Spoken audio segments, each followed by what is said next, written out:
أشهد أن لا إله إلا الله.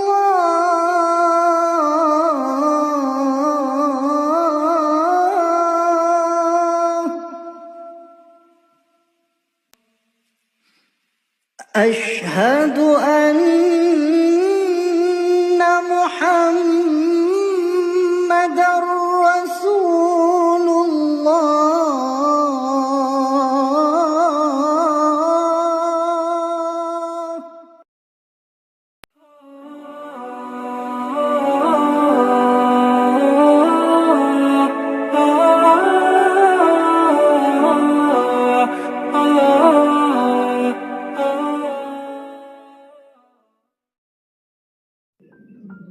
Assalamualaikum warahmatullahi wabarakatuh.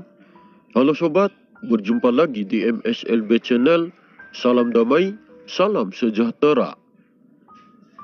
Banyak sekali hadis yang berkisah tentang Imam Mahdi ataupun Al-Mahdi. Namun sebagian besar hadis yang berkisah tentang Imam Mahdi ataupun Al-Mahdi adalah hadis dhaif. Hadis yang berkisah tentang Imam Mahdi ataupun Al-Mahdi ada yang sahih, ada yang dhaif, dan ada pula yang maudhu atau hadis palsu. Dan kami bukanlah ahli hadis, jadi kami tidak terlalu paham mengenai hadis yang berkisah tentang Imam Mahdi ataupun Al-Mahdi. Kami tidak tahu mana hadis yang sahih dan mana hadis yang dhaif. Dalam suatu hadis menyebutkan bahwa Imam Mahdi adalah keturunan Rasulullah Muhammad SAW. Dari hadis yang satu ini, kami juga percaya dan yakin bahwa sosok Imam Mahdi ataupun Al-Mahdi adalah keturunan Rasulullah Muhammad SAW. Dan kami percaya dan yakin bahwa seseorang yang akan menyandang gelar sebagai Imam Mahdi ataupun Al-Mahdi tentu saja memiliki nasab atau silsilah yang jelas sampai kepada Rasulullah Muhammad SAW. Jika seseorang yang diklaim sebagai Imam Mahdi, tapi dia tidak memiliki nasab atau silsilah sampai kepada Rasulullah, berarti seseorang itu bukanlah sosok Imam Mahdi yang sebenarnya. Menurut sepengetahuan kami, bahwa keturunan Rasulullah Muhammad SAW itu ada dua jalur. Yang pertama adalah jalur keturunan ruh, yaitu para penyambung roh kerasulan, ataupun penyambung isi dada atau isi kolbunya Rasulullah Muhammad SAW. Yang kedua adalah jalur keturunan darah, ataupun keturunan jasad, yaitu para sayyid, para habaib yang di dalam dirinya ada mengalir darah Rasulullah Muhammad SAW. Para sayyid, para habaib inilah keturunan Rasulullah yang tercatat ataupun juriat Nabi yang tercatat, yang diketahui oleh banyak orang akan keberadaannya. Setiap satu abad atau setiap 100 tahun akan selalu ada dan akan selalu hadir seseorang yang telah sampai kepada tingkat manusia sempurna, yang dimana kepemimpinan manusia berada di tangannya. Manusia yang sudah mencapai kepada tingkat manusia sempurna inilah yang dipilih oleh Allah Subhanahu wa Ta'ala untuk menjadi khalifah, untuk menjadi wakilnya, untuk menjadi perpanjangan tangan Tuhan di bumi ini. Pada setiap zamannya, bumi ini tidak pernah kosong dari kekasih pilihannya. Makanya Allah selalu mengangkat manusia pada setiap zamannya untuk menjadi khalifah di bumi ini, yang akan meneruskan tugas kenabian ataupun kerasulan. Menurut sepengetahuan kami, bahwa sosok manusia pilihan Allah yang akan menyandang gelar sebagai Imam Mahdi ataupun Al-Mahdi muncul dari jalur Sayyidina Abu Bakar As-Siddiq. Karena dari jalur Sayyidina Abu Bakar As-Siddiq inilah munculnya para penyambung roh kerasulan ataupun munculnya para pewaris yang mewarisi isi dada atau isi kolbunya Rasulullah Muhammad SAW. Isi dada atau isi kolbunya Rasulullah itulah induk daripada Nur Muhammad, yaitu nurun ala nurin. Setiap manusia pilihan Allah yang muncul dari jalur ini selalu tersembunyi keberadaannya dari banyak orang. Kenapa saya mengatakan demikian? Karena memang dari jalur Sayyidina Abu Bakar As-Siddiq ini memiliki juga mata rantai ataupun silsilahnya sampai kepada Rasulullah Muhammad SAW. Sayyidina Abu Bakar As-Siddiq adalah khalifah pertama yang menjadi pemimpin setelah wafatnya Nabi Muhammad SAW. Setelah tidak ada lagi Nabi dan Rasul, maka Allah memilih lagi Sayyidina Abu Bakar As-Siddiq melalui perantara Rasulullah untuk menjadi khalifah yang akan meneruskan tugas kenabian ataupun kerasulan. Kalian masih ingatkah kisah ketika diangkatnya Sayyidina Abu Bakar As-Siddiq sebagai khalifah yang akan meneruskan tugas kenabian ataupun kerasulan? Saat diangkatnya Sayyidina Abu Bakar As-Siddiq, sebagian umat muslim protes dan berselisih karena sebagian dari mereka menginginkan sahabat yang lain yang harus menjadi pemimpin selanjutnya, dan mereka juga ingin agar ada dua khalifah yang akan menjadi pemimpin. Jika kekhalifahan dipimpin dua orang, maka besar kemungkinan akan terjadi perpecahan di tengah umat muslim saat itu. Seperti yang saya ketahui dan yang selalu saya dengar dari cerita atau dari kisah ketika diangkatnya Sayyidina Abu Bakar As-Siddiq sebagai khalifah pertama pengganti Nabi Muhammad SAW. Sebelum wafat, Nabi Muhammad SAW pernah berwasiat. Nabi Muhammad SAW berkata, "Telah kutuangkan isi dadaku kepada sahabatku Sayyidina Abu Bakar As-Siddiq." Dan lalu wasiat itu dibenarkan oleh Aisyah di depan sahabat-sahabatnya Nabi. Karena sudah dibenarkan oleh Aisyah, maka semua umat muslim menerima Sayyidina Abu Bakar As-Siddiq sebagai khalifah pengganti Nabi saat itu. Kalau tidak salah, seperti itulah kisahnya yang saya ketahui.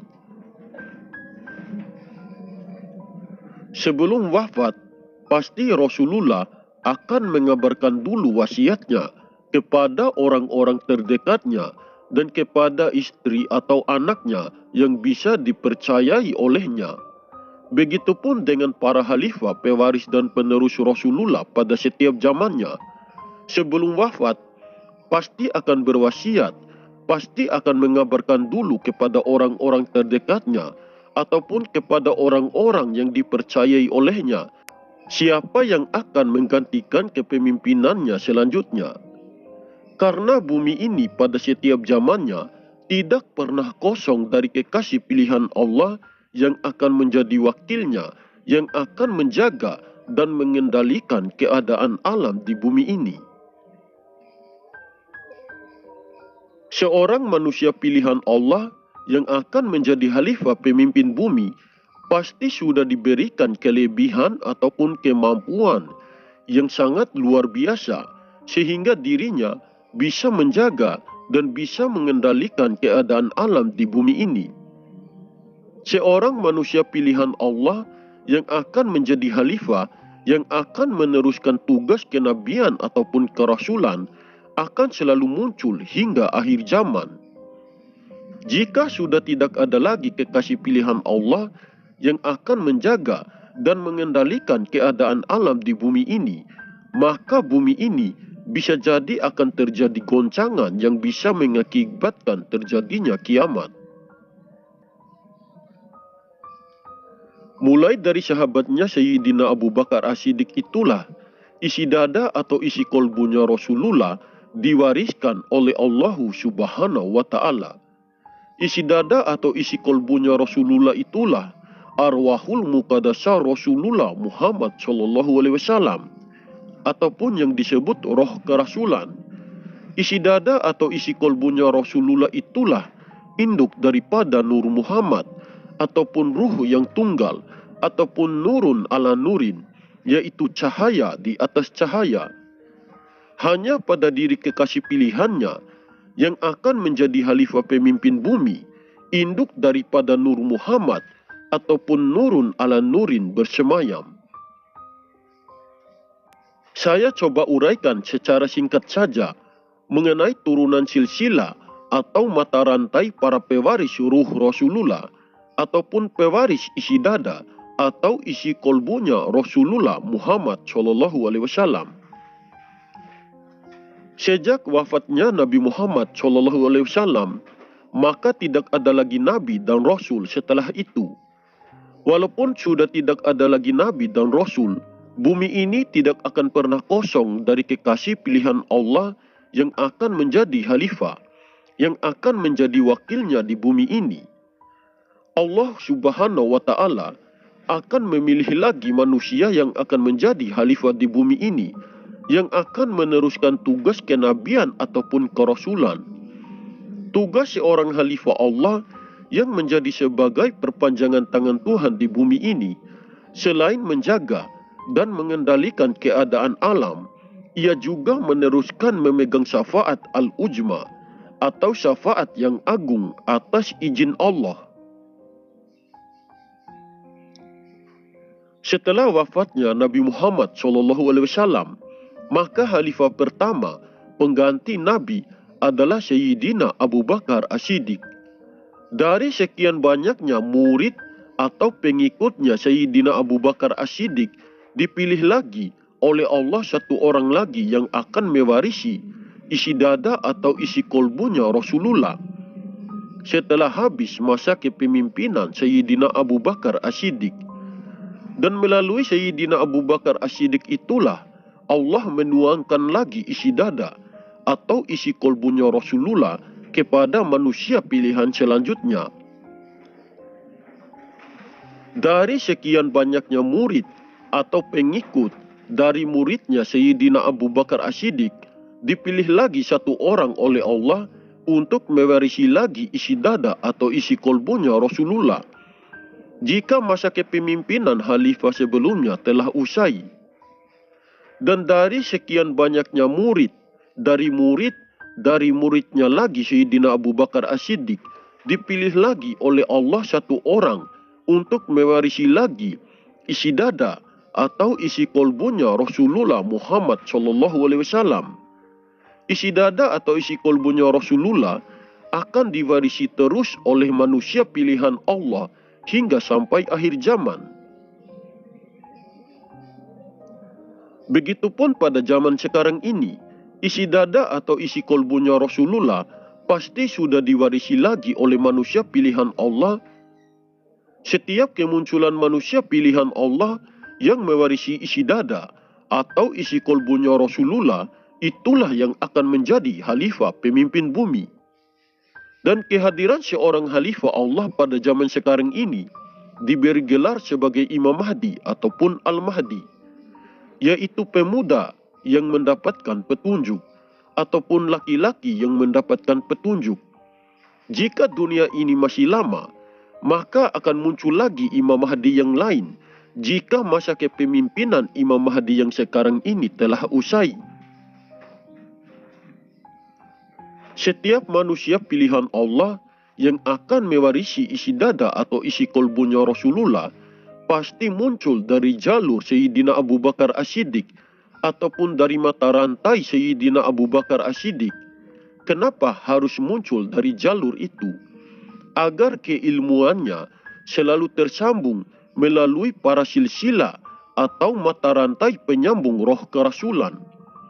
Sedangkan turunan silsilah dari jalur Sayyidina Ali atau jalur keturunan darah ataupun keturunan jasad, yaitu seperti para sayyid, para habaib yang banyak diketahui oleh banyak orang tentang keberadaannya.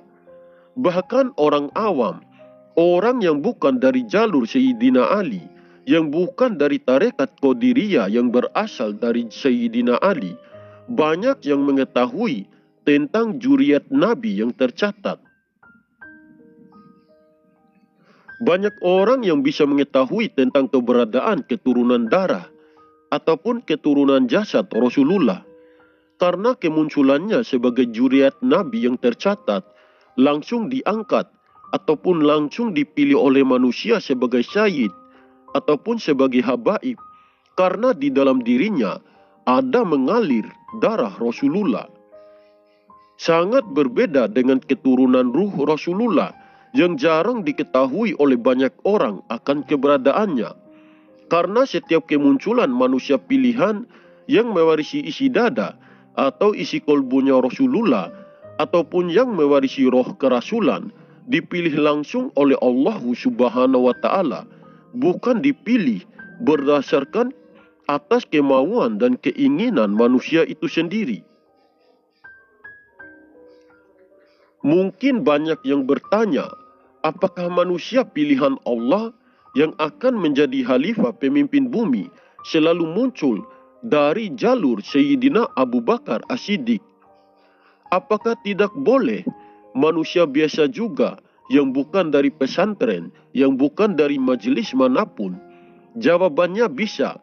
Siapa saja bisa menjadi kekasih pilihan Allah yang akan menjadi khalifah pemimpin bumi. Mau dia orang kaya atau orang miskin, mau dia dari pesantren ataupun tidak, siapa saja bisa menjadi kekasih pilihan Allah, tergantung manusia mana saja yang akan dipilih oleh Allah Subhanahu wa Ta'ala sebagai kekasih pilihannya untuk menjadi khalifah pemimpin bumi. Namun yang harus kalian ketahui, jika seseorang itu yang dipilih oleh Allah Subhanahu wa Ta'ala hanyalah manusia biasa-biasa saja, bukan dari pesantren, bukan seorang hafiz penghafal 30 juz, bukan seorang ulama ataupun kiai, dan bukan pula dari majelis manapun. Tetapi jika sudah dipilih oleh Allah Subhanahu wa Ta'ala sebagai wadah yang akan mewarisi isi dada atau isi kolbunya Rasulullah Muhammad SAW, maka seiring berjalannya waktu, ia pasti akan mendapatkan petunjuk dan dianjurkan untuk masuk dan mengikuti tarekat ataupun tarikoh dari jalur Sayyidina Abu Bakar As-Siddiq. Kenapa demikian? Agar keilmuannya selalu tersambung dengan para silsilah penyambung roh kerasulan. Saya seringkali mengatakan, kalian boleh percaya atau tidak dengan informasi yang saya sampaikan. Terserah kalian saja. Yang penting saya sudah berusaha berbagi informasi ini. Kalian ambil saja poin positifnya dan kembalikan saja pada keyakinan kita masing-masing. Oke sobat, mungkin ini saja yang bisa saya sampaikan. Lebih dan kurangnya saya mohon maaf. Semoga informasi ini bermanfaat. Terima kasih. Wassalamualaikum warahmatullahi wabarakatuh. Salam MSLB Channel.